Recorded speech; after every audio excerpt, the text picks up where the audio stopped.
Bienvenue à tous pour un nouveau webinar, le 8e du nom, autour aujourd'hui des jalons dans Squash. Donc on va s'intéresser à la possibilité que vous avez avec Squash de versionner votre référentiel de test lorsque vous avez notamment une nouvelle livraison d'une application.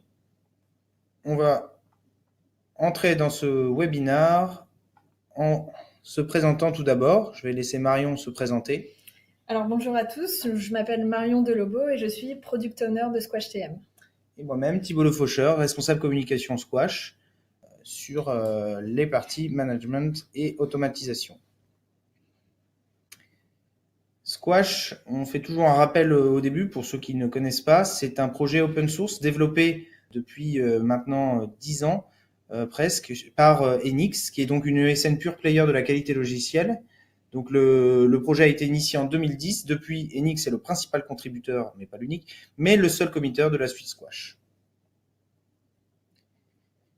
Le conseil en qualité logicielle est au cœur de l'activité d'Enix, puisque nous accompagnons une clientèle de grands comptes depuis 1999 maintenant, pour leur fournir un ensemble de prestations et en conseil et en réalisation, et puis apporter toute notre expertise acquise avec le temps et l'expérience sur des domaines fonctionnels et techniques, sur tout l'ensemble des tests de la chaîne logicielle.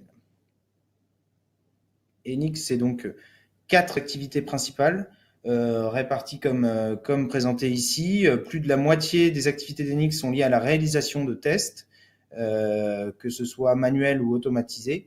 Et à 22,5% de l'activité est liée au conseil en qualité logicielle, donc l'accompagnement sur la stratégie de test de nos clients. Il y a ensuite à préciser l'école de la qualité logicielle qui s'occupe notamment de la partie formation et qui également permet à nos clients de se former aux nouveaux outils de la suite ou aux nouvelles versions de la suite qui sont disponibles, donc ces calendriers de formation sur le site enix.com. Enfin, il y a l'édition du logiciel Squash et son développement qui, à hauteur de 10%, représente les activités d'Enix. Donc Enix, pour finir, c'est plus de 250 consultants aujourd'hui et un chiffre d'affaires cumulé en 2019 à hauteur de 23 millions pour l'instant. Comme on ne fait un webinar que tous les 3 mois, on profite de l'occasion pour vous présenter la dernière version de Squash qui est sortie en juillet dernier, la 1.20, qui présente différentes nouveautés que je vais essayer de dévoiler rapidement maintenant. Tout d'abord, il y a une refonte du moteur de recherche. Vous pouvez profiter désormais d'une fiabilité renforcée et une amélioration du temps de réponse de la recherche. Dans l'espace pilotage, il y a du nouveau aussi avec un nouvel assistant d'export de campagne personnalisé. Donc, c'est tout nouveau. Si vous souhaitez en savoir plus sur ce point précis, il y a une Minute Squash, la numéro 18, qui est disponible sur YouTube et qui a été diffusée il y a une semaine et quelques. Donc, vous pourrez apprendre tout sur cet assistant via cette vidéo. Ensuite, au niveau des cahiers de test et des cahiers des exigences, il y a également du nouveau, notamment la possibilité d'imprimer de nouveaux éléments. Pour les cahiers de test, c'est pour l'impression d'éléments personnalisés. Vous pouvez imprimer des pas de test, et des cas de test, des jeux de données, des paramètres. Pour ce qui est de la partie cahier des exigences, il vous est désormais possible de filtrer et de n'imprimer uniquement la dernière version d'une exigence, par exemple. Dans l'espace campagne, vous pouvez désormais, comme c'est le cas actuellement, enfin précédemment sur les suites de tests, lancer l'exécution de tests à la chaîne au sein d'une itération. Donc c'était possible dans les suites de tests, c'est désormais possible aussi au sein d'une itération. Les performances sont largement améliorées pour ce qui est du temps de génération des rapports dans l'espace pilotage. Et pour les connecteurs, il y a également du nouveau puisque lorsque vous vous connectez à un bug tracker dans Squash, vous le faites une fois et vous avez la possibilité d'enregistrer vos identifiants, ce qui fait que vous n'êtes pas obligé de les rentrer systématiquement à chaque fois que vous vous connectez à l'outil. Ensuite, on va parler du lien TM-TF. Donc TM pour Test Management, TF pour Test Factory. C'est l'interface qu'il peut y avoir entre la partie management de vos tests et leur automatisation.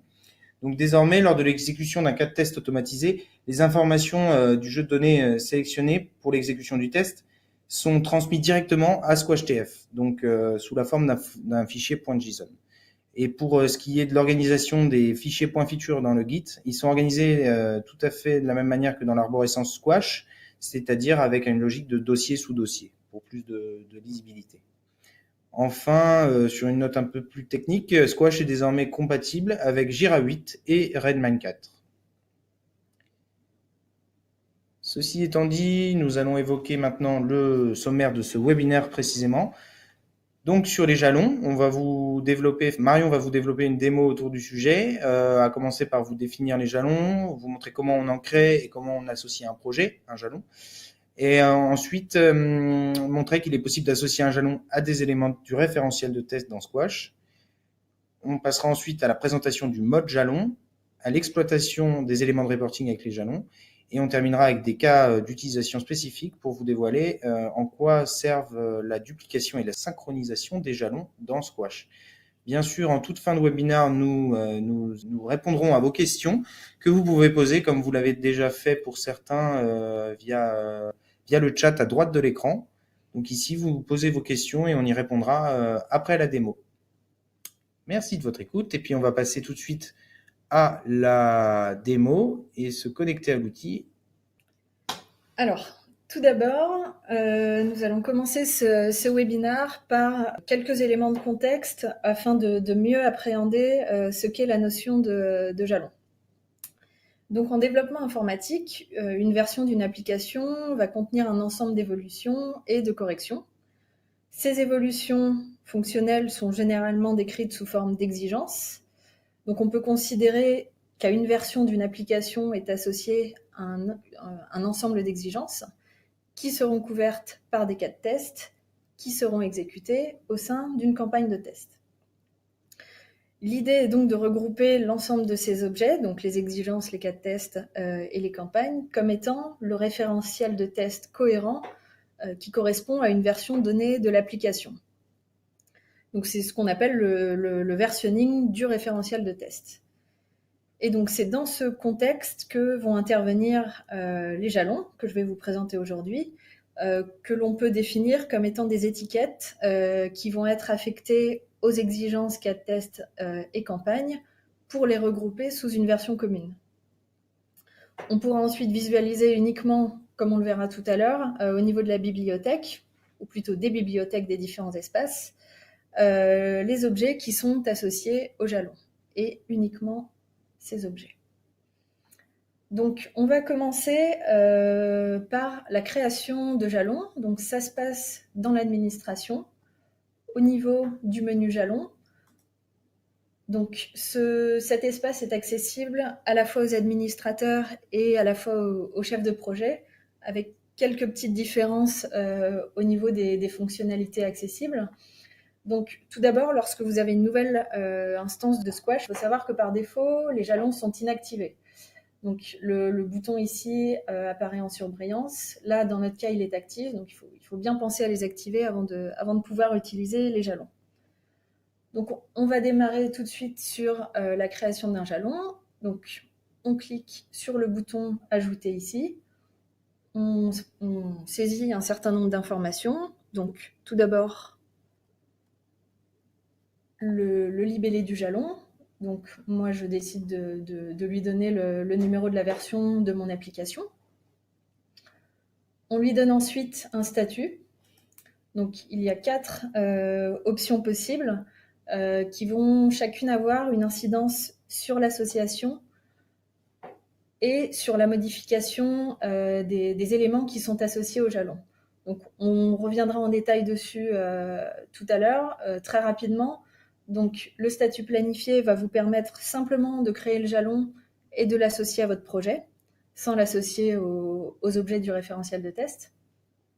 Le statut en cours va lui vous permettre d'utiliser le jalon, donc l'associer à des objets. C'est ce qu'on va sélectionner tout de suite pour pouvoir faire la démonstration. Le statut terminé est très semblable au statut en cours.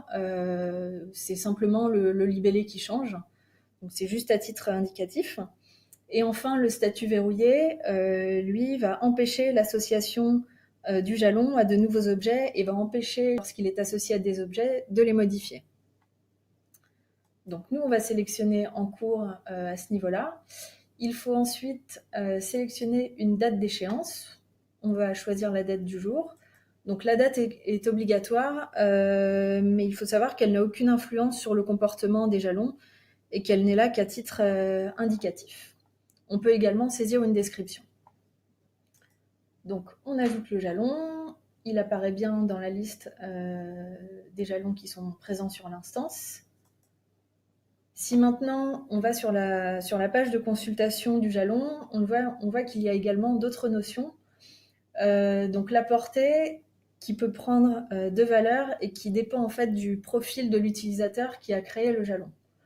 Lorsque c'est un administrateur, la portée du jalon est globale, c'est-à-dire qu'elle peut s'appliquer à l'ensemble des projets qui sont présents sur l'instance Squash. Lorsque c'est un chef de projet qui crée le jalon, la portée est restreinte, c'est-à-dire que le jalon est restreint au périmètre des projets dont le chef de projet a une habilitation chef de projet. On a ensuite une notion de propriétaire qui est liée directement à la portée. Donc lorsque la portée est globale, le propriétaire est l'administrateur. Lorsque la portée du jalon est restreinte, le propriétaire est le chef de projet, par défaut celui qui a créé le jalon, mais il faut savoir qu'on peut changer le propriétaire du jalon, donc sélectionner un autre chef de projet. Donc le propriétaire d'un jalon n'est pas forcément le créateur du jalon. Donc la première chose à faire lorsque vous avez créé un nouveau jalon, ça va être de l'associer à un ou des projets. Donc pour cela, on clique sur le plus ici. On peut rechercher les projets rapidement que l'on souhaite associer au jalon. Donc moi là ici, je vais en sélectionner deux, puisqu'on va se placer dans un cas d'utilisation où nous avons une application qui a plusieurs composants qui sont répartis en plusieurs projets, donc un composant par projet.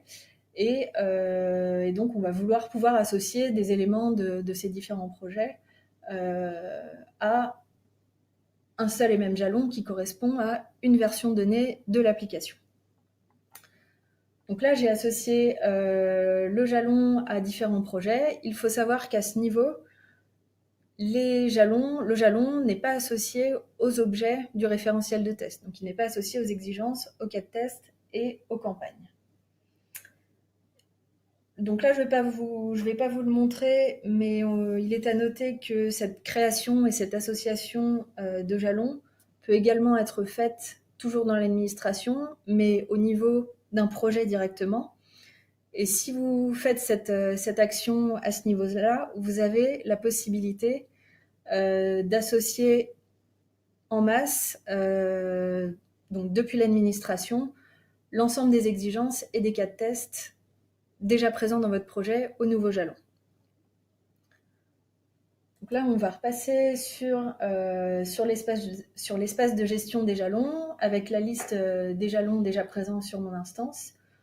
Donc, pour les besoins de ce webinaire, j'avais déjà créé au préalable deux jalons ici, donc celui qui correspond à la version 1.0 et celui qui correspond à la version 1.1. Donc ces jalons sont déjà associés à des projets et à des objets du projet. Et donc il y en a un qui a le statut verrouillé et un qui a le statut en cours, et nous allons voir quelles sont les différences entre ces deux statuts. Donc on va maintenant passer à la deuxième partie du webinaire où on va voir comment on associe un jalon à des objets du référentiel de test et comment on peut exploiter les fonctionnalités de Squash avec les jalons. Donc on va aller au niveau de l'espace exigence. Donc la première chose que l'on voit lorsque les jalons sont activés sur l'instance, c'est l'apparition d'un onglet jalon ici. Donc là on l'a au niveau des exigences, mais on l'a également au niveau des cas de test et des campagnes. Donc c'est à partir de cet onglet qu'on va pouvoir associer les jalons aux objets.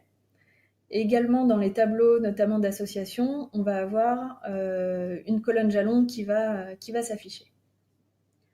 Donc pour associer un jalon à un objet donné, je vais donc dans l'onglet jalon, je clique sur le bouton d'association ici.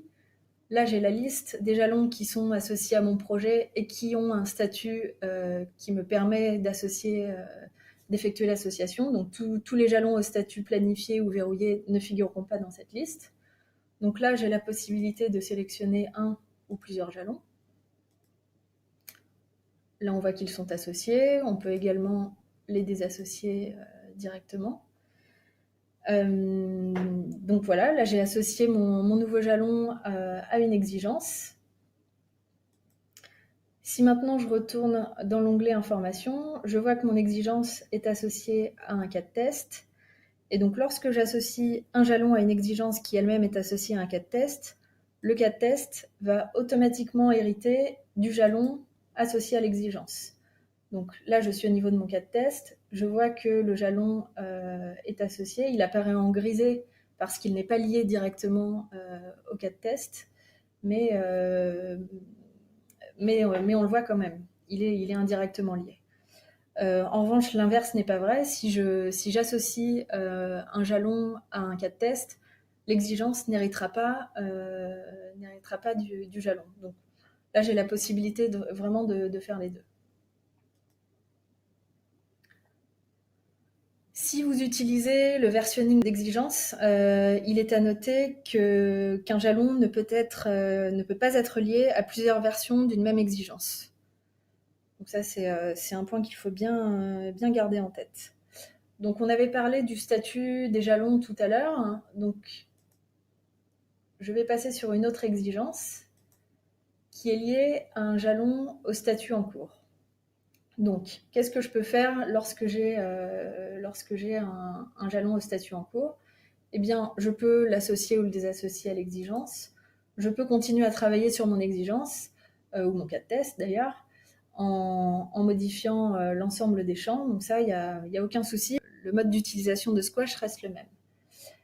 Maintenant, lorsque j'ai un jalon qui se trouve au statut verrouillé, pas mal de différences. Donc la première chose, j'ai un petit message qui m'avertit que je ne peux plus faire de modification au niveau de mon exigence.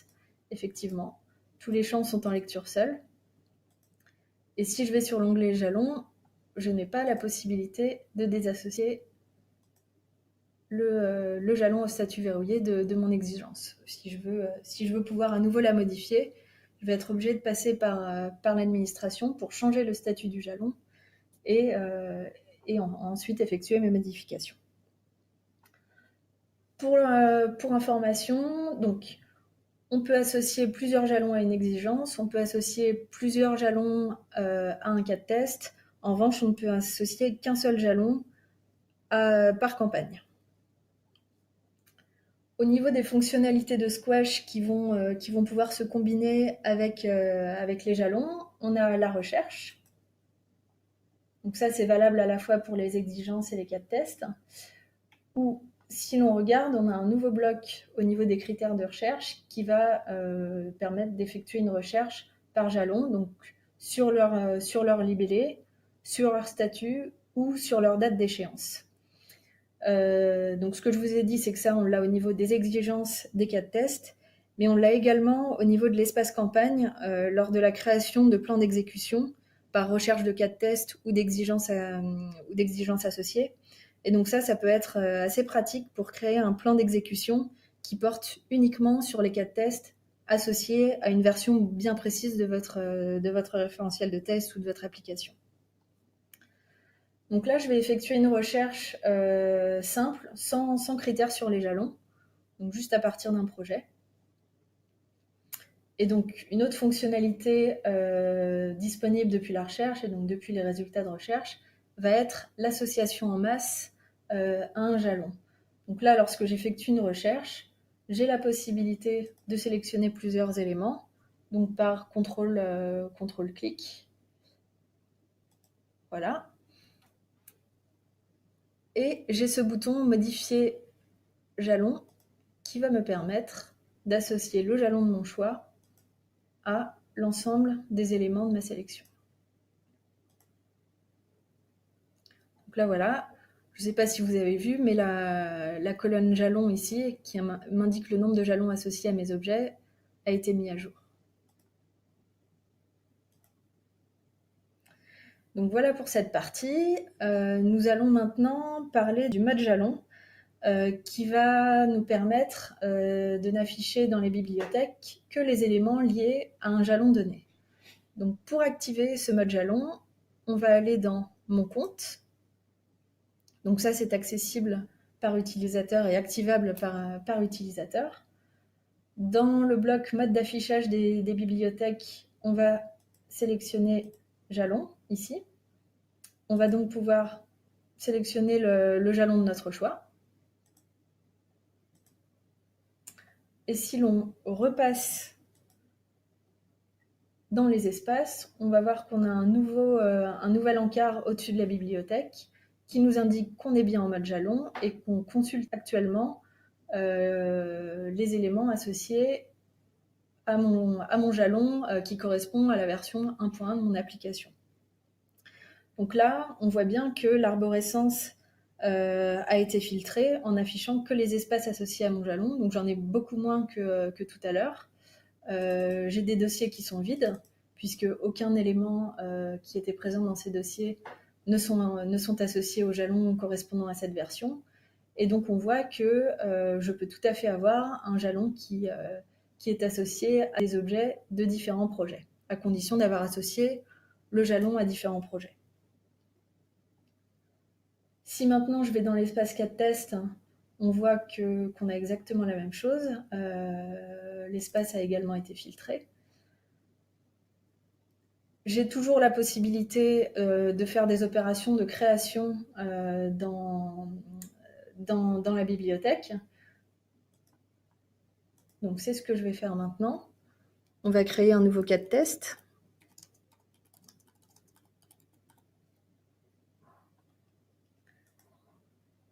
Et donc la différence qu'on aura avec la création de cas de test lorsqu'on est en mode bibliothèque, donc lorsqu'on n'est pas en mode jalon, ça va être que le cas de test est automatiquement associé au jalon que j'ai sélectionné.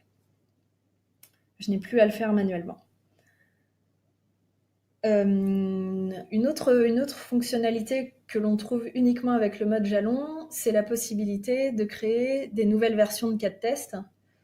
Donc, ce ne sont pas des versions à proprement parler comme ce qu'on a dans l'espace exigence. Ce qui va se passer, c'est qu'un nouveau cas de test va être créé, une copie en fait du cas de test que j'ai sélectionné va être créée, et cette copie va être automatiquement associée au jalon. En revanche, l'ancienne version du cas de test va être désassociée du jalon. On a, via cet encart également, la possibilité de passer d'un jalon à un autre. Donc si je veux rapidement consulter les éléments d'un autre jalon, je peux le faire. Et donc la bibliothèque va s'adapter. J'ai aussi la possibilité d'effectuer une recherche en mode jalon. Donc là, si on reprend l'exemple de tout à l'heure, si on se souvient bien, j'avais un bloc jalon dans les critères de recherche. Là, il n'est plus présent, puisqu'une recherche en mode jalon implique que la recherche va se faire uniquement parmi les objets qui sont associés au jalon. Donc il y a déjà un pré-filtre qui est effectué. Donc voilà pour le mode jalon. On va maintenant parler de l'exploitation des éléments de reporting avec les jalons, et notamment en mode jalon. Donc on va se placer au niveau de l'espace campagne. Mais ce que je vous dis est également vrai pour l'espace exigence et l'espace cas de test. Donc on va avoir la possibilité d'afficher, de générer des tableaux de bord par défaut ou favoris avec pour périmètre un jalon donné. Donc pour les afficher, il suffit de cliquer sur l'encart ici au-dessus de la bibliothèque. Et donc vous allez avoir un tableau de bord qui va porter sur l'ensemble des éléments associés à votre jalon.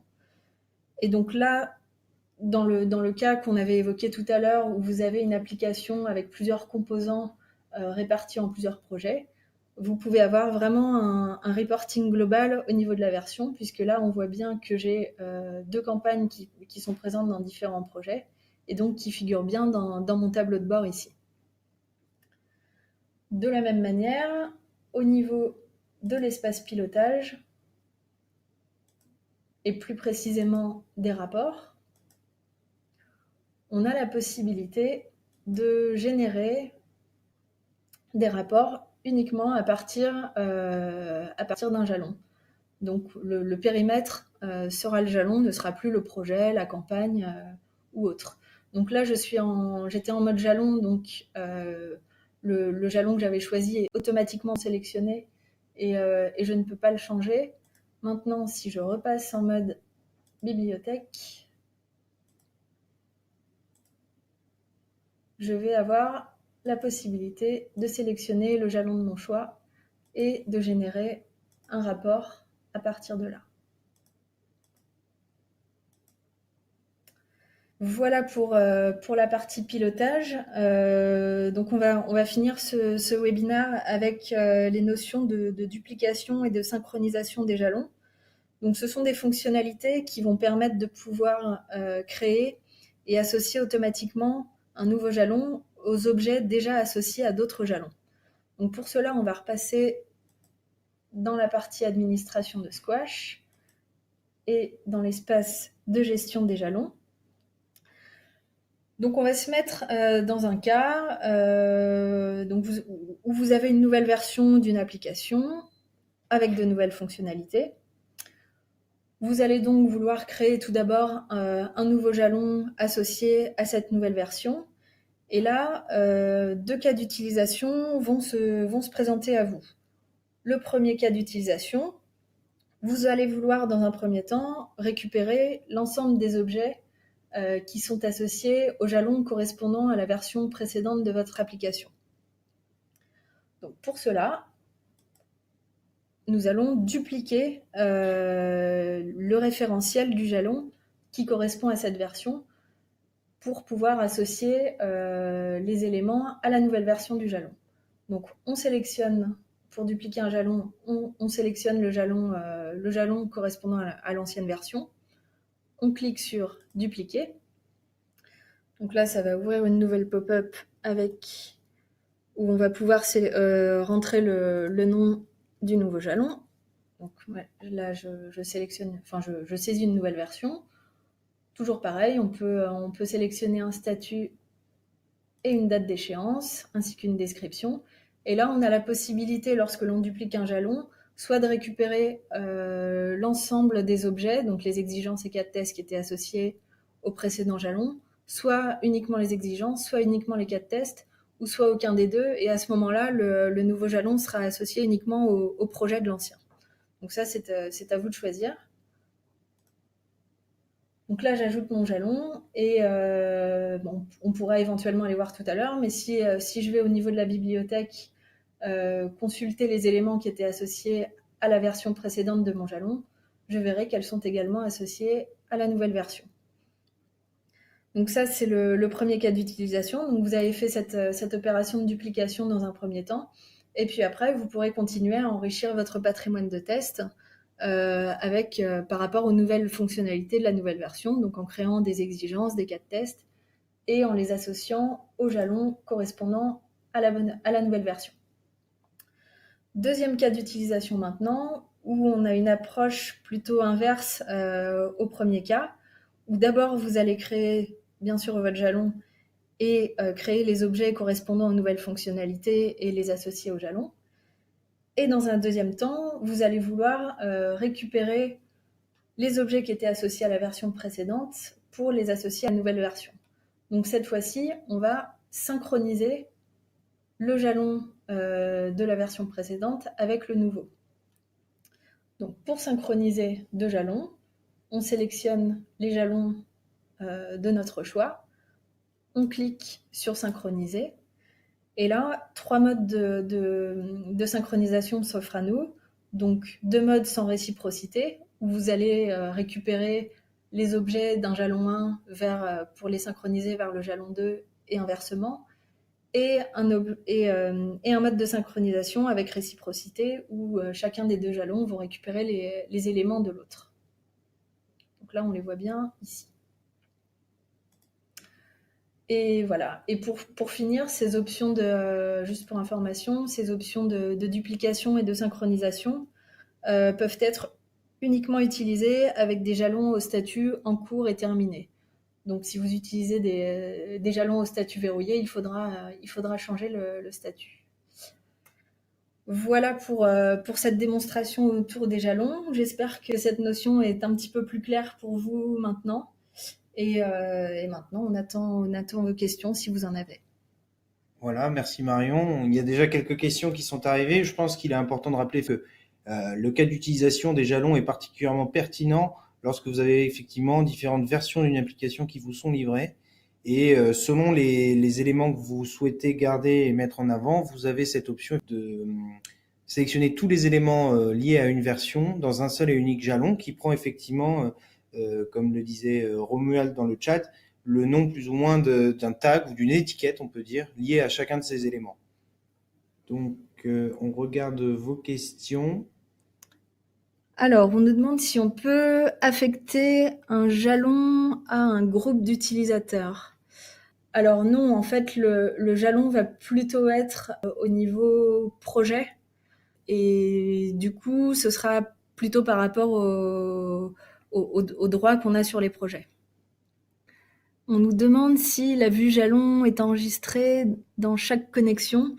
Donc la vue jalon, donc le mode jalon, c'est par utilisateur.